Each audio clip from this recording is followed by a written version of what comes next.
बिहार के अंदर double engine की गाड़ी के रूप में एनडीए की सरकार लाइए और अयोध्या में भगवान राम के भव्य मंदिर निर्माण की कार्य सेवा में फिर शामिल होइए।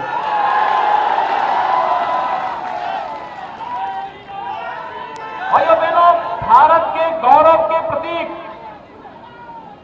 भारत के अंदर भारत की सुरक्षा का हो, भारत की आन बान शान का हो, या फिर गांव गरीब किसान नौजवान महिलाओं के कल्याण का हो, पिछले 6 वर्षों के दौरान प्रधानमंत्री मोदी जी के नेतृत्व में हर एक कार्य निरंतर समाधान की ओर अग्रसर होकर के भारत को दुनिया की एक महाशक्ति के रूप में स्थापित करने के लिए प्रधानमंत्री मोदी जी के नेतृत्व में भारतीय जनता पार्टी और सहयोगी दल कार्य कर रहे हैं। और हमारा दायित्व बनता है कि आज जो संकल्प मोदी जी का है वह संकल्प प्रत्येक भारतवासी का संकल्प बने,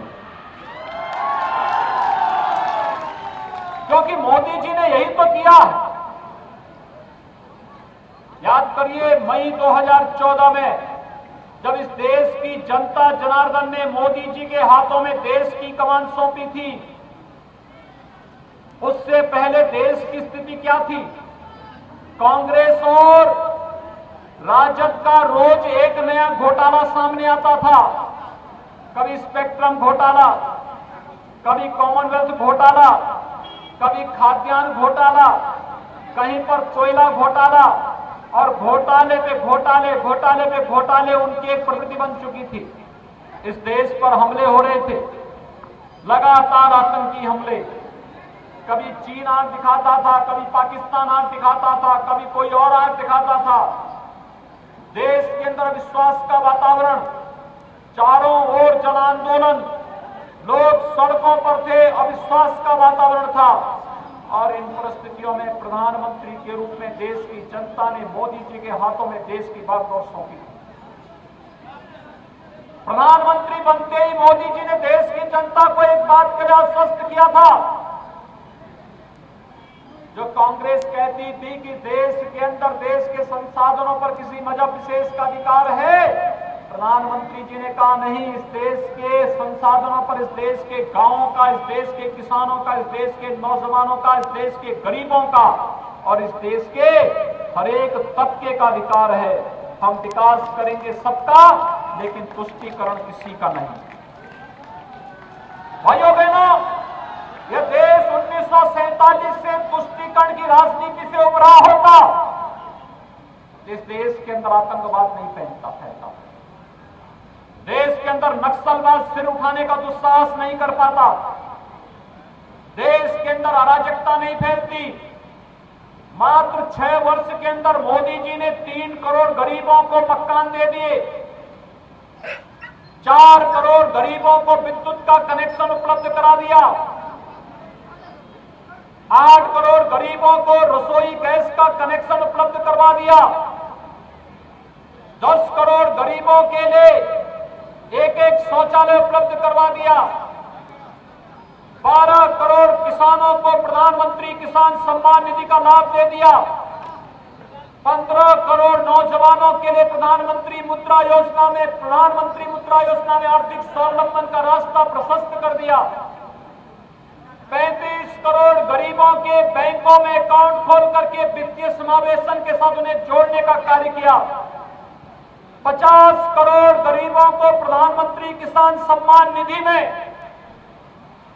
5 लाख रुपए का स्वास्थ्य बीमा का कवर देने का कार्य किया। और भाइयों बहनों, कोरोना कालखंड में 80 करोड़ लोगों को निःशुल्क खाद्यान्न देने का काम भी प्रधानमंत्री मोदी जी ने किया है। ये मात्र 6 वर्ष के अंदर प्रधानमंत्री मोदी जी करके दिखाए हैं। प्रधानमंत्री मोदी जी का 6 साल का कार्यकाल गरीबों के लिए और कांग्रेस और राजद का 55 वर्ष का और 15 वर्ष का कार्यकाल भी अगर आप जोड़ देंगे तो भी वो मिलकर के भी इतना काम नहीं कर पाए।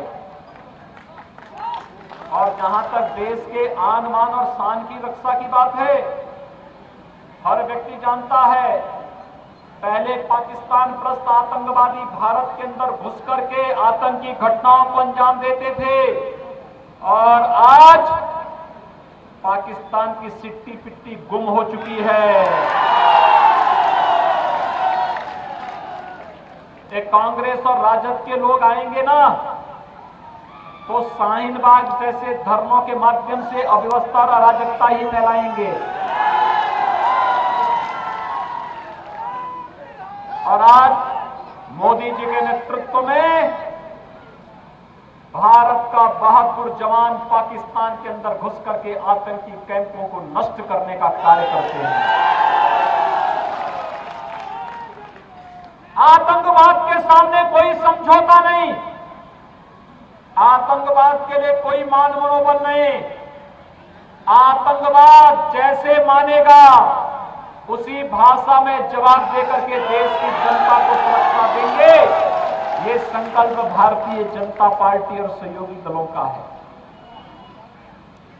पहले 1952 में कांग्रेस नेतृत्व की सरकार थी, कांग्रेस की सरकार थी और भाइयों बहनों इन्होंने क्या किया, इन्होंने जम्मू कश्मीर में शेष भारत के नागरिक जमीन नहीं ले सकते। बिहार में सहरसा में कोई भी जमीन ले सकता है, मकान बना सकता है, लेकिन जम्मू कश्मीर के अंदर अगर सहरसा का नागरिक और बिहार का नागरिक चाहता तो नहीं बना सकता था। कांग्रेस ने इस प्रकार का प्रावधान कर दिया था। मोदी जी ने कश्मीर के अंदर धारा 370 को समाप्त करके आतंकवाद को तो समाप्त किया ही, बिहार के लोगों को भी अधिकार दे दिया कि अगर वो चाहें तो जम्मू कश्मीर के अंदर जमीन खरीद करके अपना मकान बना करके रह सकते हैं। ये अधिकार मोदी जी ने आपको दिया है। कांग्रेस ने इस अधिकार से आपको वंचित किया था। आतंकवाद के खिलाफ भारत की लड़ाई को मजबूती से आगे बढ़ाने के लिए भारत के 135 करोड़ लोगों का सहयोग आवश्यक है, क्योंकि ये देश की लड़ाई है।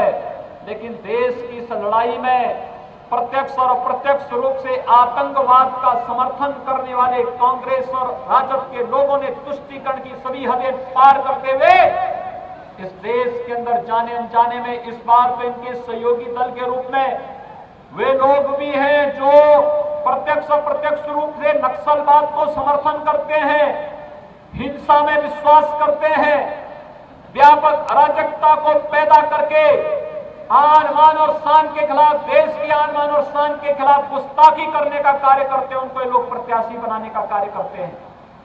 लेकिन भारतीय जनता पार्टी और सहयोगी दल देश की आन मान और शान के साथ किसी भी प्रकार की कोई गुस्ताखी किसी भी हालत में मंजूर नहीं कर सकते, स्वीकार नहीं कर सकते। और इसीलिए भाइयों बहनों, आज हम सब आपके बीच आए हैं आपसे कहने के लिए, ये बिहार विधानसभा का चुनाव कोरोना कालखंड में आप लोग कर रहे हैं। मैं अभिनंदन करूंगा आपके उत्साह और आपके उमंग का। जो उत्साह और उमंग बिहार के अंदर लोगों ने दिखाया है, लोकतंत्र के प्रति भी और साथ साथ बीमारी से बचाव के लिए भी। प्रधानमंत्री मोदी जी ने आह्वान किया है, जब तक बीमारी पूरी तरह समाप्त नहीं हो जाती, बचाव ही सर्वोत्तम उपाय है। हमें हर स्तर पर बचाव करना होगा। 2 गज की दूरी और मास्क जरूरी का पालन करना होगा। और भाइयों बहनों, ये मास्क जरूरी के पालन को, इसका पालन करते हुए देश की कोरोना के खिलाफ लड़ाई को भी हम लड़ेंगे।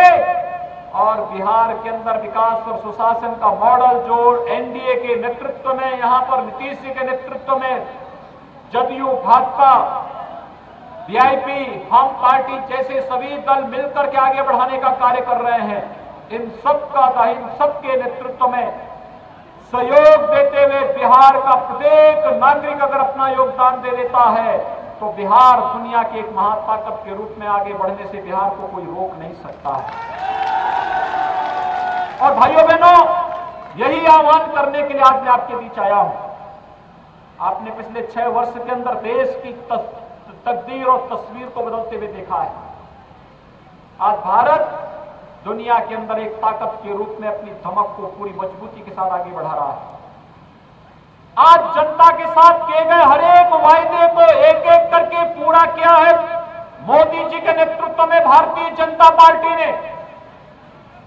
जब सभी कार्य एक एक करके पूरे हो रहे हैं, जनता को लोक कल्याणकारी योजनाओं के साथ जोड़ने का कार्य हो या देश के 135 करोड़ जनता को सुरक्षा प्रदान करने का कार्य हो या फिर भारत के आन मान और शान को दुनिया के सामने पूरी मजबूती के साथ रखने का कार्य हो, जब ये कार्य प्रधानमंत्री मोदी जी के नेतृत्व में रखा जा रहा है, तो भाइयों बहनों, जहां एक और ये लड़ाई मजबूती से लड़ी जा रही है, वही 500 वर्षों से जनता के मन में एक तमन्ना थी, अयोध्या में भगवान राम के भव्य मंदिर का निर्माण कार्य कब होगा। मैं लोकसभा चुनाव में भी आया था और भाइयों बहनों, जब लोकसभा चुनाव के दौरान में आया था तो लोकसभा चुनाव के दौरान जनता ने मुझसे एक ही प्रश्न पूछा था। वे मुझसे पूछते थे कि योगी जी, आज तो मोदी जी प्रधानमंत्री हैं और उत्तर प्रदेश में मुख्यमंत्री आप हैं। आप लोग नारा लगाते थे कि रामलला हम आएंगे, मंदिर वहीं बनाएंगे। अब चुनाव में आए हैं, ये तो बताइए कि क्या तारीख भी बताएंगे। और भाइयों बहनों, अब तारीख बताने नहीं, हम तो काम करके वापस आपके पास आए हैं बताने के लिए। कोरोना नहीं होता तो बिहार के हर गांव के कम से कम एक व्यक्ति को अयोध्या में जरूर आमंत्रण देते। शिलान्यास के कार्यक्रम में, कार्य शुभारंभ के कार्यक्रम में जरूर आमंत्रित करते। जब प्रधानमंत्री जी के कर कमलों से अयोध्या में भगवान राम के भव्य मंदिर के निर्माण कार्य का शुभारंभ हो रहा था, लेकिन कोरोना के कारण हम लोग आपको प्रत्यक्ष रूप से नहीं बुला पाए। लेकिन कोरोना समाप्त करिए, बिहार में एनडीए की सरकार बनाइए और फिर एक एक गांव को कार्य सेवा के लिए हम अयोध्या में आमंत्रण करेंगे कि आप लोग आइए, 500 वर्षों की इस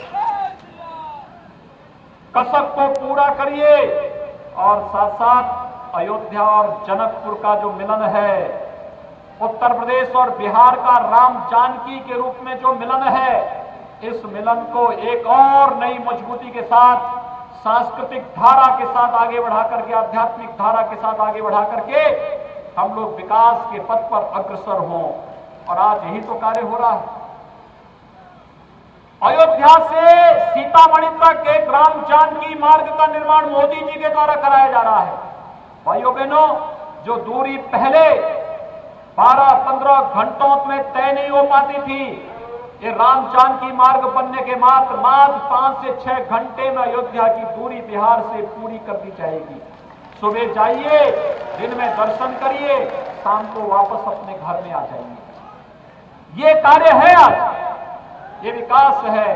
और इसलिए भाइयों बहनों, आप सबसे अपील करने के लिए आए हैं।